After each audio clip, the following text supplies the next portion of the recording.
subconsciously because you were in coma, and I heard multiple times people in coma, they cannot talk, they cannot see, but they can hear everything. So what were you feeling at the time in the coma state? So that's an important point that you mentioned. That's why my mom wanted the doctors to step outside the room when they were sharing the news with Mhm. them about my prognosis. So I don't remember any of that. I mean, that period from, I can say for sure that period from February 5th to March 5th, that's Mhm. completely gone. That's like Right. completely black. I don't remember it. And that's for a reason. I mean, if I remembered some of that, it's probably for the best that I don't remember it.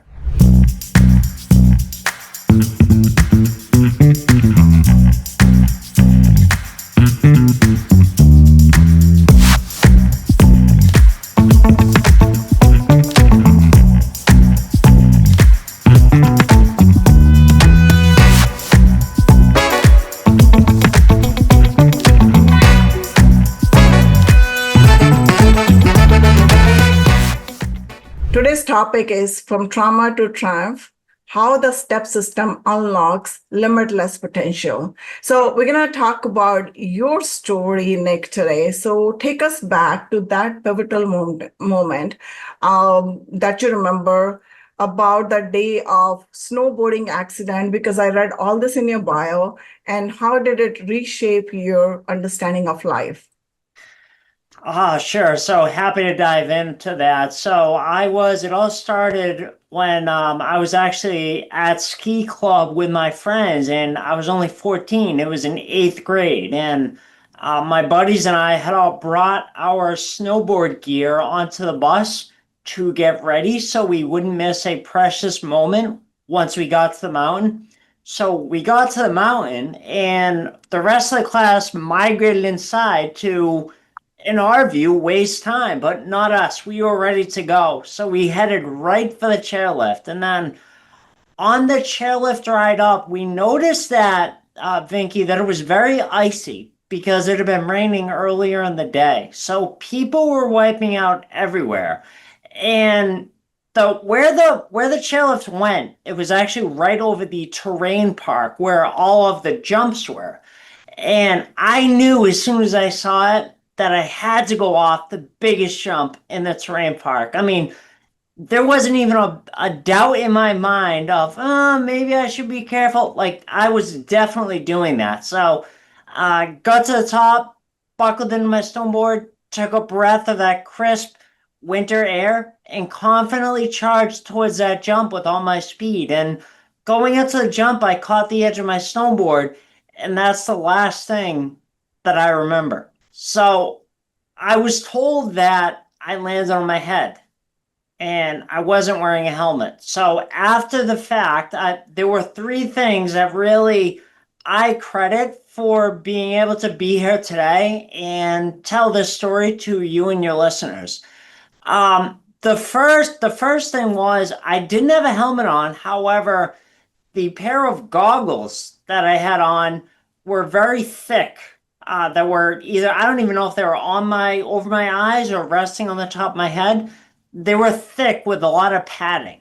So I learned that not only did they brace my initial impact, as I continued to roll down the mountain and continued to hit my head, the doctors, between doctors, eyewitness account experts, everything like that, I learned that not only did they brace the initial fall, as I continued to hit my head and continued to roll down the mountain, my goggles moved to cushion each blow between my head and the ice. So that's the first thing.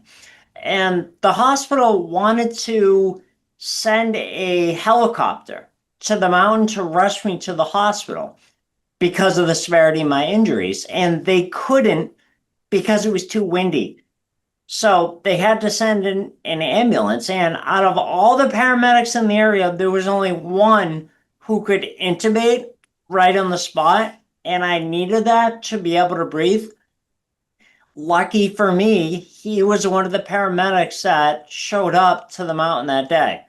Mhm. So as I think I've already alluded to, there are still several things about that day that I can't really articulate, that I don't really know the answers to. However, now I know that I'm doing this work, that it's the reason why I'm able to be here today and share this message. So once I got to the hospital, I mean, listen, I was out. I was resting. I was resting in a coma in the ICU in the intensive care unit, in my room, unable to communicate with anyone. And each time the doctors would come in, I'm sure you know this, or any of your listeners know, when you have a acute injury or a traumatic injury, Mhm. they can't paint a rosy picture. How, oh no, everything's going to be fine. They have to give you the worst case scenario. So, as the doctors, my parents understood this, and as the doctors came into my room,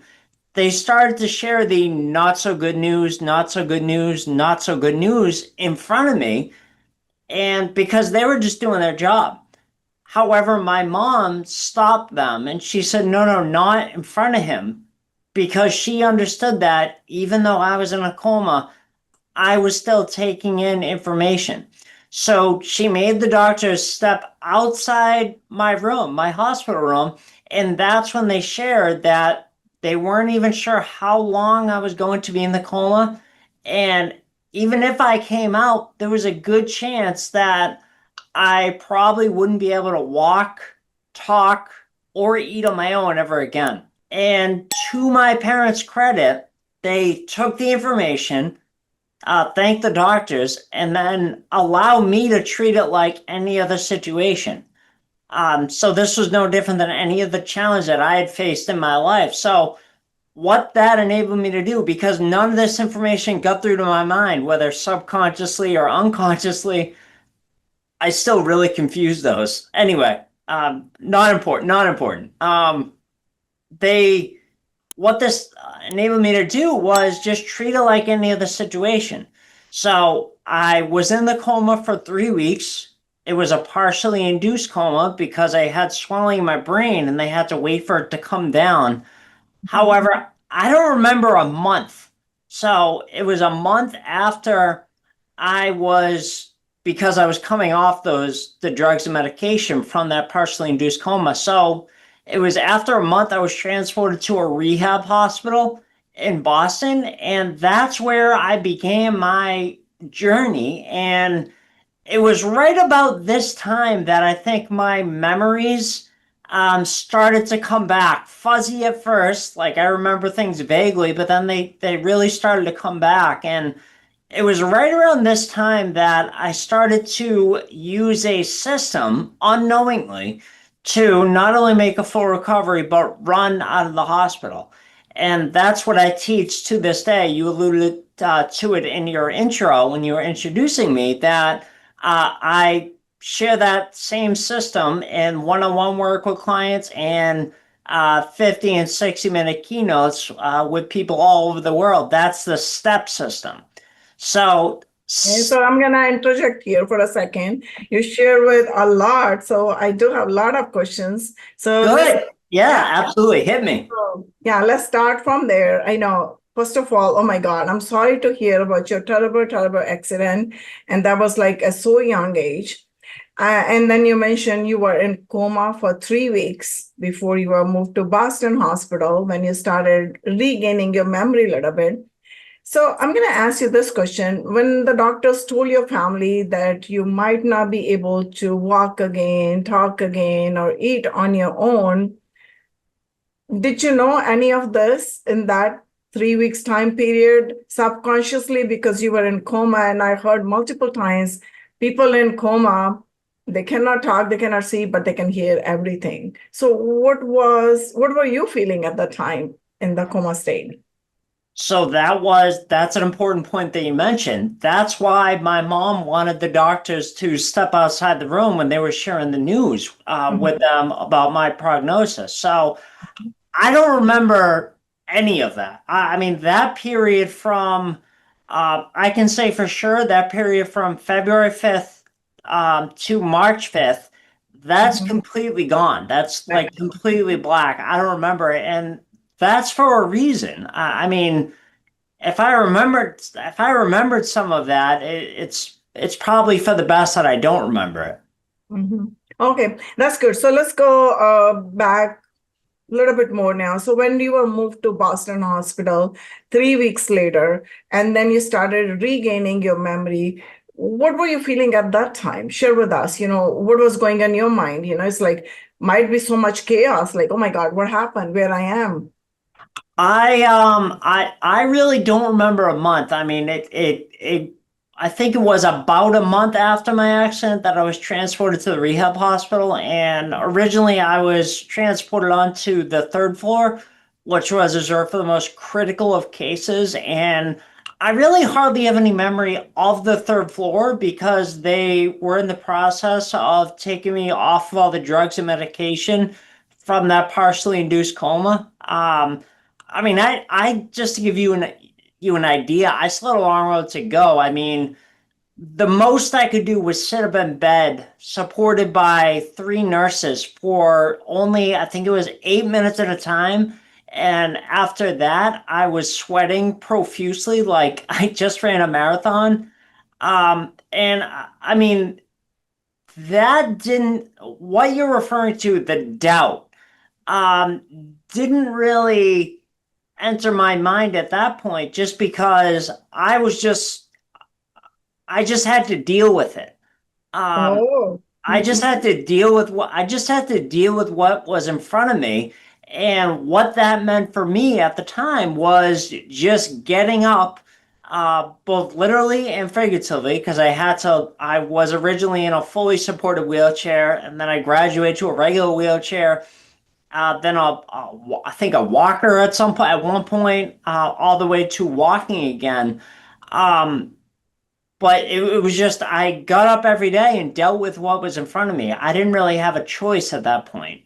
Um, Oh my God, you mentioned so many good things. You're very, very powerful. Number one, you said you didn't have any choice. And the most important thing that you mentioned, there was no doubt, not even for a split second, because you knew you're going to get up oh and no, I don't know about that. I don't know about, yeah, I don't want to say that because when I say people hear my story, they say, oh well, okay, you were in a coma and then you ran out of the hospital. Good for you. Must be easy. There was doubt. There was one doubt story that I remember, and I think it was one of the only times that I doubted myself. So I like just to give you guys a an example of like my day. So I would get up and I would have to have an occupational therapist or a physical therapist. I forget which right. one. They would have to teach me how to shower again. I mean, I had to learn everything all over again. Like I basically forgot everything, and it was like I was a 14-year-old baby, for lack of a better term. So I would start my day by having someone help me shower and teaching me how to do that. Then I would have breakfast, and then I would do I had double sessions of therapy. So I would do physical, occupational, and speech therapy. And it was after that we broke for lunch. And it was in my hospital room at one of these lunches that a moment of doubt crept in. So I can remember I was with my mom, who was my support. It was my parents mainly that were my support, and then some outside family helping as well. But she was with me every day. So I just remember I was in a regular wheelchair. I just remember looking over my situation and I just couldn't figure it out. And I turned to her and I said, Mom, am I ever going to be able to walk again? And she said, Of course you are. That's what we're doing here, so you can get everything back and we can go home. So, this allowed me to keep moving forward, even though I had this moment of doubt. Um, but after lunch, it was, back to the salt mines. I had to continue to physical, occupational, and speech therapy again, and they certainly were long days. Yeah, but oh my God, that's so amazing. Even the doubt crippled in, somebody was there to give you this affirmation. No, no, no, this is short-lived. You shouldn't doubt yourself. You're gonna get better. And that's like a reassuring yourself. That was really good for your mom to do that. So what role did your mindset play in your recovery? I know you had a very strong support system around you, your parents. And but in these kind of low moments, there's always so many doubts that creep in and they pull you down. Would I be able to get better? That's the first question comes to your mind. So how did you deal with that? I mean, and how did your mindset made you fully recover? And here you are today, sharing your story with the whole world. Sure. So I think this is the perfect place to introduce the STEP system. I already talked about support. That's STEP is an acronym. So this is the system that I unknowingly used to make a full recovery and run out of the hospital. S is support. So make sure that you have the support of your family and friends right from the beginning. And Vinky, this is going to have you falling back on relationships that you built prior to your setback. Mhm. T is trust, and trust that once you take your first step, your next step's always going to be available to you. And this also starts with trusting that voice that you have within yourself, that we all have within inside of ourselves, but we don't, too many of us will push it down, will ignore it, and won't listen to it. So how that comes into play, I remember it was around the same time. So I was still in a wheelchair, and I can remember overhearing my parents talking with my doctors and therapists. And they were saying, okay, what do we need to do to make sure Nick makes a full recovery? I heard in the back of my head, you're going to run out of the hospital.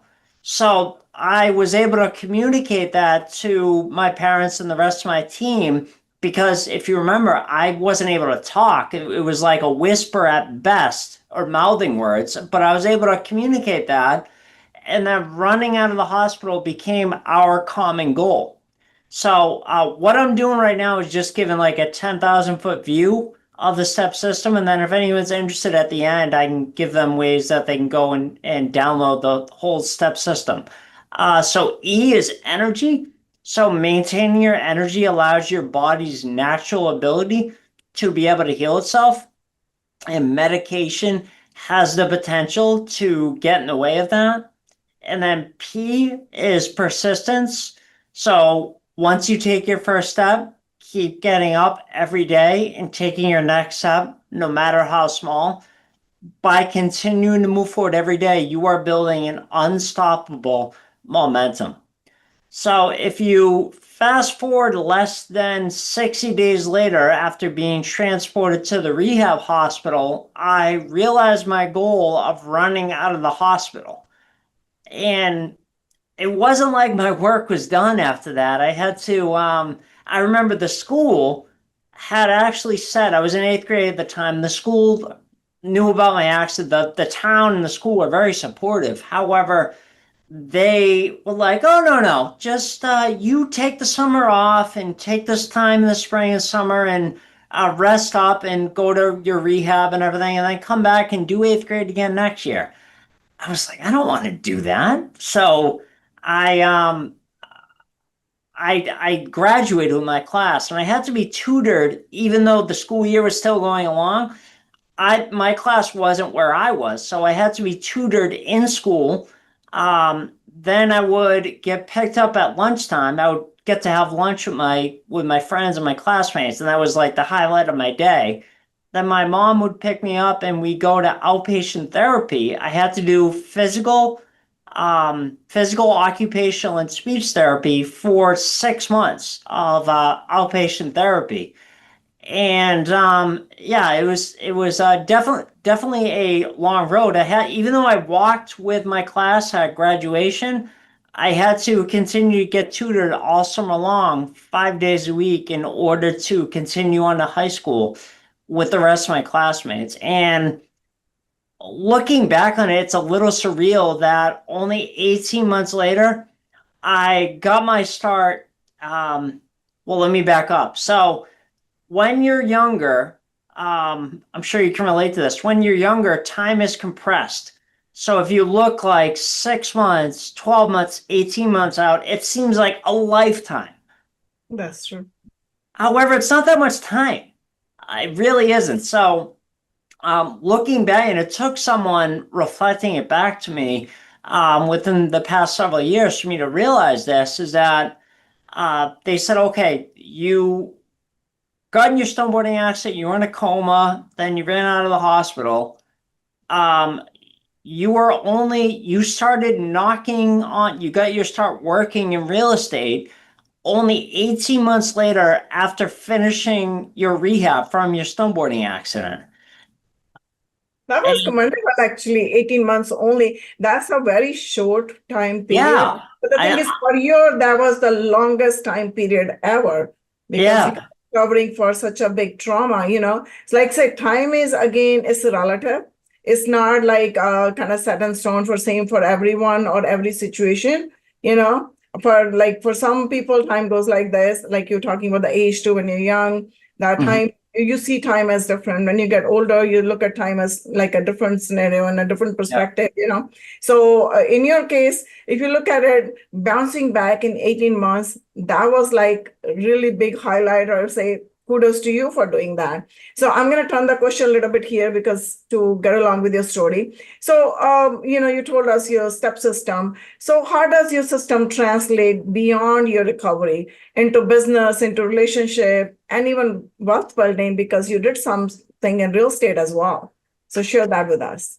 So yeah, that's a great question. And I think that what I'm doing and sharing my message and helping people, it's been up until this point mainly like brain injury associations or other associations that are supporting individuals that are going through some form of trauma. However, the more and more I like after I've launched this company, Common Goal, and the more and more I get out there and speak and help people, it's really the applications of the step system are really so wide and it's such a wide reaching thing. So, the step system, if I can give you an idea, is just the way that I deal with things. Mm-hmm. And it's the way that I was raised to deal with things. And um, this actually fits perfectly within my story. So to illustrate this point, let me just jump back into my story. I door knocked. I door knocked on people that have received a notice of default letter from the Mm-hmm. bank. And I would do like 50 or 70, up to 50 and up to 70 doors in a day, knocking on people's doors that hadn't made their payments on their mortgage. And I would try to set up meetings for our investor to meet with them. And I continued doing that throughout the rest of high school. And then I got out of school, got my real estate license, was working with buyers and sellers as a realtor at the time. Then my dad actually came to me in, when was it? In 2014, towards the end of 2014, and he was buying homes creatively. So he was buying homes without using any of his money or credit, without signing personally or using any of his money or investor money for that matter. And he was just getting all these properties and and I'm still involved in buying and selling real estate. And I can just give you and your listeners like a 10,000 foot view of some of the ways that we buy. So we'll buy it on a rent to own or lease purchase. That's one way. Another way is we will actually close on the home subject to someone's existing loan. And a third way is if they don't have any debt on the property, we will actually close on the home and structure principal only payments to the seller. So, however we're buying it, we're always exiting it on a rent to own. And that's where I come in. So, he, at the end of 2014, was getting all these properties and he needed help with getting them on the rent to own market, not listing them as a realtor, but getting them on the rent to own market to sell to a buyer who just wasn't able to walk into a bank and get a loan. So that's where I came into play and I started marketing, just marketing, doing right alongside being a realtor. And then over the course of 13 or 14 months, my income shifted where I was making the majority with him as an investor. So in January of 2016, I let my real estate license go. And I joined him full time. Now, ever since I've got out of school, Vinky, I've always had this voice, again, going back to the voice in the back of your head, saying to me that, yeah, great, Nick, but what you really need to be doing is telling your story from stage and helping trauma survivors thrive with the rest of their lives. And it's always been here. It's always been in the back of my head. And when I joined my dad, we saw a lot of success. And then in 2016, we started holding. I let my real estate license go, and we started that year holding annual events where we have people come from all over the country that we actually do real estate deals with, like the same ways that we buy and sell real estate. And as a part of those events that we started holding in 2016, once or twice a year, I've always been able to tell my story on stage at our events. And it's been like maybe 10 minutes here, 15 minutes here. And to me, that was always a big deal. I was always like, okay, I'm scratching that itch. I'm listening. I'm following the guidance of the voice in the back of my head. Not really. I mean, I was a little bit, but it took until I was sharing my story at one of our events for this is the longest time up until that point. It was maybe 15 or 20 minutes. And I was like, whew, I got on and I was like, that's a big deal. I got through it. And someone approached me after and they complimented me on my talk and everything, and they handed me their card.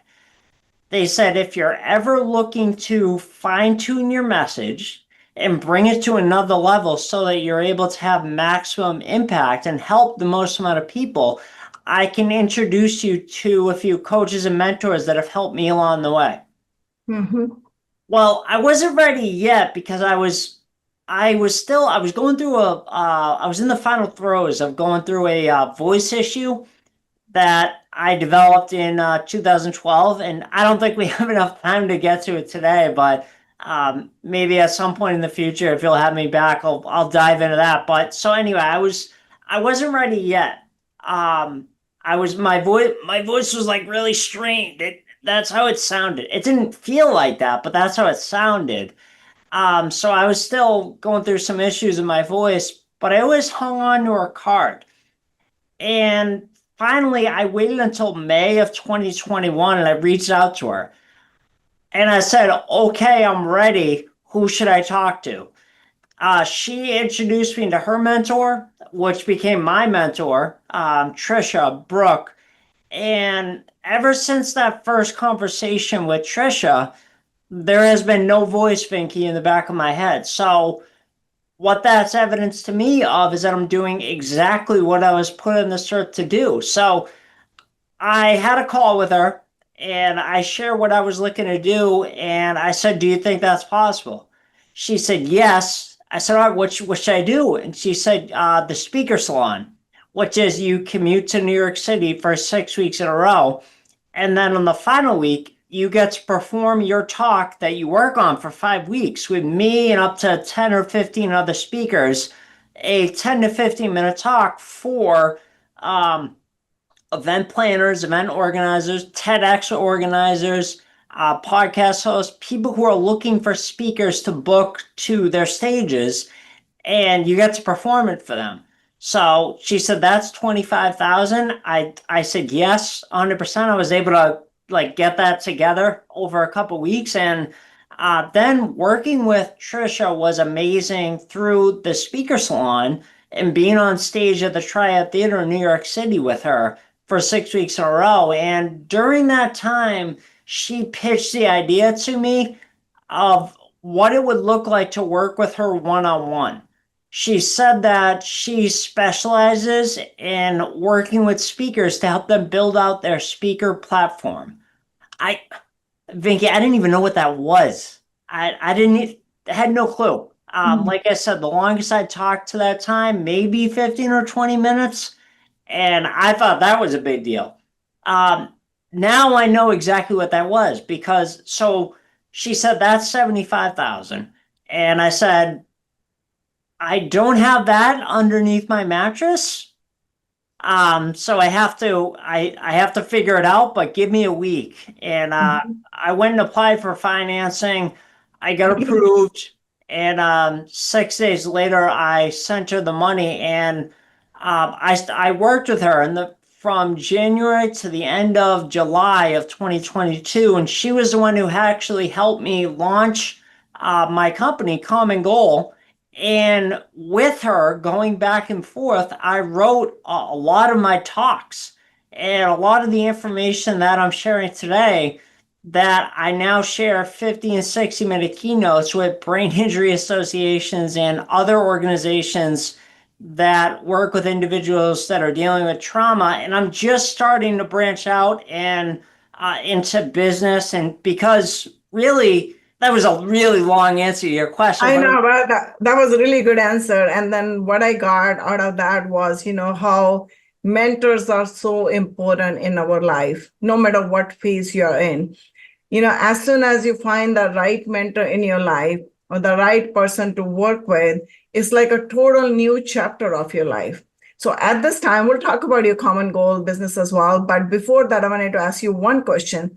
From all this, whatever you have shared with us until now, can you walk us through how someone who feels stuck in the phase of their life, or could be any phase, it could be whether from the trauma, loss, burnout, or just they feel like stuck without any reason because they are victimizing themselves. Okay, I'm in the situation, I cannot do anything. How can they apply your the system step to get out of that, or what advice would you give them? sure, that's a great question. So that's like part of the exciting work that I'm doing with one-on-one work with clients is we go through the step system and help them. And actually, I have the only product that I have right now is a step video series, which is the next best thing to working with me one-on-one and having me with them. That's only $37, and that's a video for each each letter of the step system, along with workbooks and everything like that. But to answer your question, um, it's perfect for someone that just feels stuck or challenged and doesn't know what to do. Say they're hit. I'll use your example. Let me use your example that they feel like they're stuck in their life and they don't know what to do. They almost feel like paralyzed by like analysis paralysis, or I always confuse those two. And that paralysis now whatever.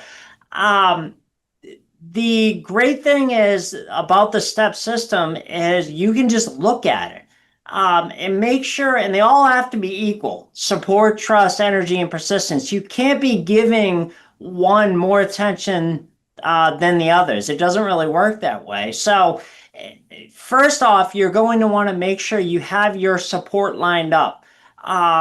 Whether it's in this case, what you're asking is like, friends, family, that kind of thing. Whoever's in your immediate circle, just make sure you're supporting and you have that trusted advocate to go to. And you have to do this in order too.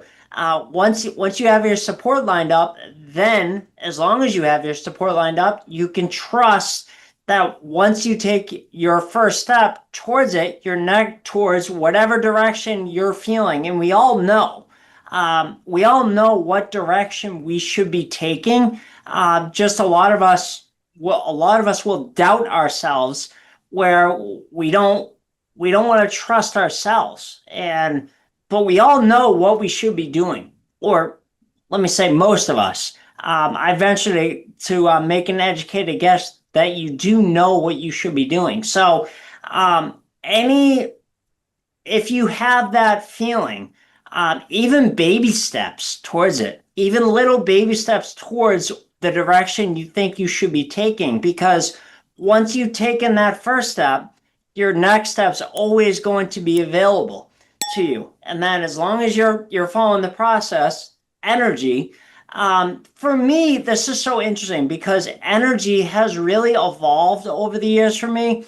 So during my initial accident, it was, oh, okay, we got to make sure I'm not relying on medication and medicine and everything like that, because it what we find is it really the body has its own natural rhythm and to be able to heal itself, and I think medication will get in the way of that.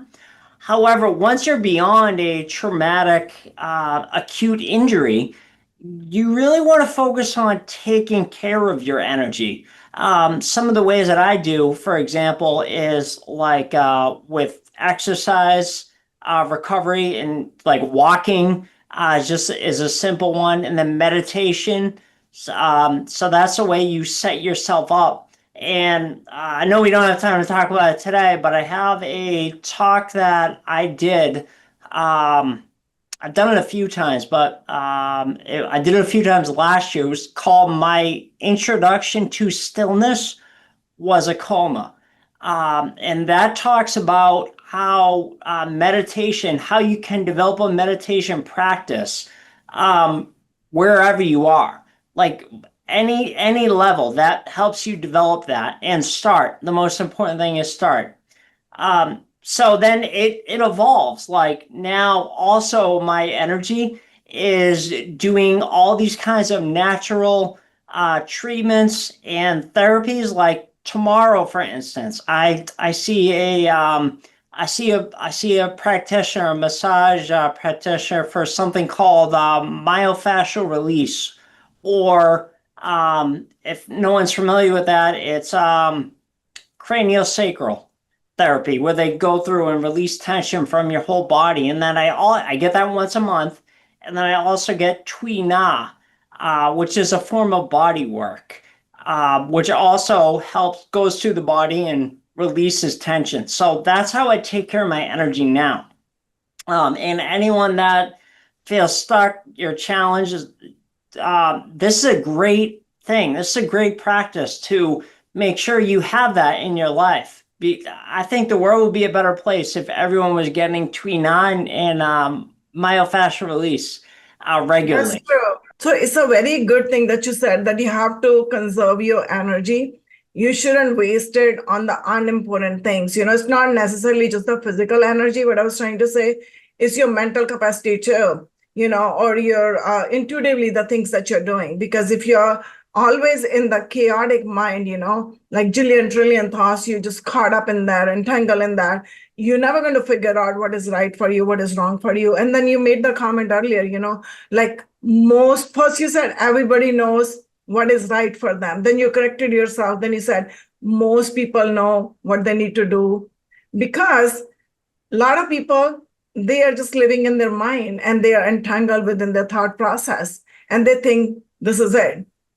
There's no way out of it. But you're showing everybody there's a way out of it, because once you decided that you wanted to do something, you can do it, like your step system, for example, and then be persistent or consistent with your efforts. And that's going to take you to the next level. And then you founded this company, Common Goal, to help others overcome the life challenges. So tell us about that, how you're making a difference, because I think your purpose is bigger than profit. And I'm highly big proponent of this thing, when the profit purpose comes before profit, it's all profit. And that's what you're doing right now. So tell us about that. Yeah, it's very interesting because I had this opportunity, and I had this opportunity to work with Trisha, um, and I couldn't not do it. Mhm. There was no doubt in my mind. I was gonna figure a way out how to do this. It was just a matter of where and how I was going to do this, because I wasn't going to live the rest of my life knowing that, oh yeah, I could have done this. I wasn't gonna like should myself, and I could have done that and my life would have turned out. I wasn't gonna do that. I had to do this. And right now, like some of the comments that I get from like after, I'll just give you an example. I spoke at the Brain Injury Association of Maryland, and that's just one example. The person, I always have people coming up to me, and it's not necessarily a lot of people, but I always have people coming up to me that are going through, are at some point of trauma or crisis in their lives, in their recovery, and they're getting down on themselves. And they'll always say to me that you really gave me hope to keep going. I had this mother and her son that was in much worse shape than I was, um, that I'm thinking of at this particular event. However, even him, it gave him an ability, because it doesn't matter what like level of trauma. And I don't, by sharing my story, I don't mean to diminish anyone else's trauma, because it's all important to That's you. true. I don't mean to diminish anyone else's trauma by sharing my story. I'm just trying to help people and give people the hope and faith that they can continue to improve. Because I feel like I am, there's no end for me. That's true. I continue even to this day from my accident. I'm still working on things. I'm still getting better. Like my voice issue that I hinted at, that I teased, I guess you could say. I still think it's getting better. I still, no one else can notice it, but I still notice it. I can still feel it's getting better. It's True. working its way out. It's still improving. And then, like with my accident, I have several things. Like just to give you an idea, so the entire left side of my body was paralyzed when I got in my accident. So then during my recovery, they constantly, my parents, the therapist, everyone always corrected me. When I reached for something, I was naturally right-handed. When I reached for something with my right hand, they would always make me do it with my left hand. So that was part of the way that I got my strength back True. on my left side. And it was during my recovery that I was actually, after I ran out of the hospital and I was being tutored in the summer, that I was having issues writing with my right hand. I was having like minor tremors, like whenever I would go to use something, and I still have them to this day. And it was taking me a long time to just write a simple thing. And I said, well, I don't have tremors in my left hand, so why don't I teach myself how to write with my left? So that's what I did, and I've now been writing with my left hand for longer than I ever wrote my right, and my writing is so much better than it was when Yeah. it was Practice, terrible before. yeah, that's true. I think you're so right about that. Consistency or practice makes you perfect when you're doing it over and over again, and the determination that you had. And I know we are out of time, but I wanted to ask you one question more, and that's where we will end. Please try to limit it in 30 seconds or so your answer. Many of our listeners are high achievers who have faced silent struggles, maybe. So, what is your message to them when it comes to integrating past pain into future purpose, like yourself, because you build your wealth too in real estate and all that? We have to have you back to share more with us. But for now, if you can answer that for me. Sure. I would just, it can be overwhelming with what you're, I think this is the perfect place to say it. It can be overwhelming with whatever you're dealing with. And I understand that with everything going on out there.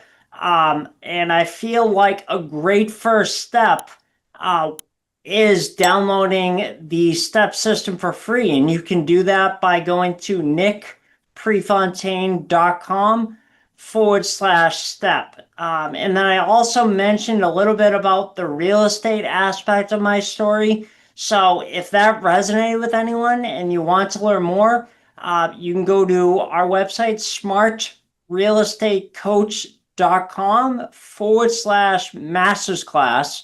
And there you can get registered for a free webinar that's going to teach you all about how we buy and sell real estate on terms, is what we like to call it.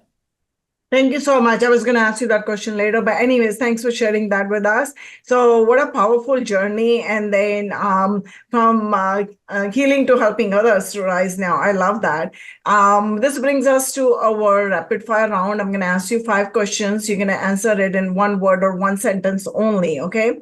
Are you Okay, ready with that? Okay. I'm So, ready. the first question I'm going to ask you is what one mindset shift that created the biggest wealth breakthrough in your life? I would say do it now. Do it now. I love that. If you had to start over with 1,000 and have no connection, no context, what will be your first move? With $1,000? Yeah. Okay. Well, there's so many ways I can go with this question. I would say first find a mentor. I know you wouldn't be I able like to that. you wouldn't be able to do much with $1,000, but you would be able to look into what is the direction I need to be taking. You would save yourself a lot of time. Thank you. So, next question is, what's a daily habit or ritual that keeps you grounded and in flow? Meditation. And like I said, you can check out my talk. My introduction to stillness was a coma. It's only a 10-minute talk, but that really talks all about meditation. So I don't want to ruin it. I think that's the best thing that you mentioned over here, because once you touch the stillness, you are a totally different person. Mm. But it has to get there, because I've been practicing meditation all my life because I'm from India. So I grew up on a spiritual background. So that's kind of, you can say it's my DNA. I have to connect myself and find out who I am in order to, do whatever I wanted to do in the outer world. We can talk about that some other time on that. But the next question is, if wealth had a vibe, what would it sound or feel like to you? If wealth had a vibe, what would it look and sound like? Or what would it feel like? To you. To me, low, soft, consistent, and comforting. Nice. So, last question is, what impact do you hope to leave behind in one sentence? By sharing the step system, I hope to help more people that are going through any kind of a life challenge or crisis get through to the other side and to be able to thrive with the rest of their lives. Thank you for sharing that. And how can people reach out to you? One time again. Well, I thought you wanted me to rap earlier, so I already shared it. But it's nickprefontaine.com /step. You can download the entire step system for free today, and it's a great first step, especially if those of you out there that you're feeling stuck. Thank you. That was such a gem-packed session. Thank you so much for sharing your insights and your story with us today. I know our listeners are walking away with whole new perspective on life, basically. And it's been an absolute pleasure having you on the Wealth Vibe Show, Nick. I would love to have you back, and we'll dig more into your story. Thanks. Thanks for tuning in to the Wealth Vibe Show. If you enjoyed the episode, be sure to subscribe and leave us a 5-star review. And don't forget your free gift. Download the Busy Professional's Guide to Real Estate Investing at loombainvest.com. See you next time with another amazing guest and another powerful conversation.